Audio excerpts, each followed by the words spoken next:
चुंबकीय संवेदनशीलता या मैग्नेटिक ससेप्टिबिलिटी एक बहुत ही दिलचस्प और महत्वपूर्ण सिद्धांत है जो हमें यह समझने में मदद करता है कि विभिन्न सामग्री कैसे चुंबकीय क्षेत्रों के प्रति प्रतिक्रिया करती हैं। जब हम किसी सामग्री को एक बाहरी चुंबकीय क्षेत्र में रखते हैं तो वह सामग्री उस क्षेत्र के प्रभाव में आ जाती है। यह संवेदनशीलता हमें बताती है कि वह सामग्री कितनी आसानी से चुंबकीय क्षेत्र को स्वीकार करती है या उसके खिलाफ प्रतिक्रिया करती है।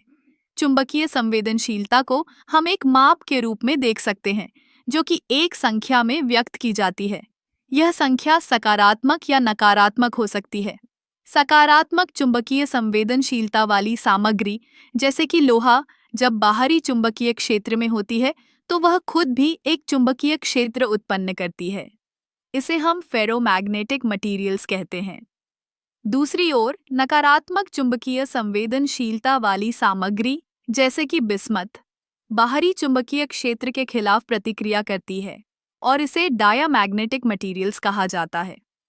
अब अगर हम इसे और गहराई से समझें तो चुंबकीय संवेदनशीलता का माप हमें यह बताता है कि किसी सामग्री के भीतर के परमाणु या अणु कैसे व्यवस्थित हैं। जब हम किसी सामग्री को चुंबकीय क्षेत्र में रखते हैं तो उसके इलेक्ट्रॉनों की गति बदल जाती है। यह गति ही चुंबकीय संवेदनशीलता को प्रभावित करती है। उदाहरण के लिए, अगर हम एक लोहे की छड़ को एक मजबूत चुंबकीय क्षेत्र में रखते हैं तो उसके परमाणु एक विशेष दिशा में व्यवस्थित हो जाते हैं। इससे वह छड़ खुद भी एक चुंबकीय क्षेत्र उत्पन्न करती है। यह प्रक्रिया तब होती है जब तापमान सामान्य हो, लेकिन अगर हम तापमान को बढ़ाते हैं तो यह व्यवस्था टूट जाती है और लोहे की छड़ अपनी चुंबकीय संवेदनशीलता खो देती है। इसे हम क्यूरी टेम्परेचर कहते हैं, न बाकी किसा से आई तीन कहते हैं। चुंबकीय संवेदनशीलता का उपयोग विज्ञान और प्रौद्योगिकी में कई क्षेत्रों में किया जाता है। उदाहरण के लिए, चिकित्सा में एमआरआई स्कैनिंग में इसका उपयोग होता है। एमआरआई में हम चुंबकीय संवेदनशीलता का लाभ उठाते हैं ताकि हम शरीर के अंदर की संरचना को देख सकें।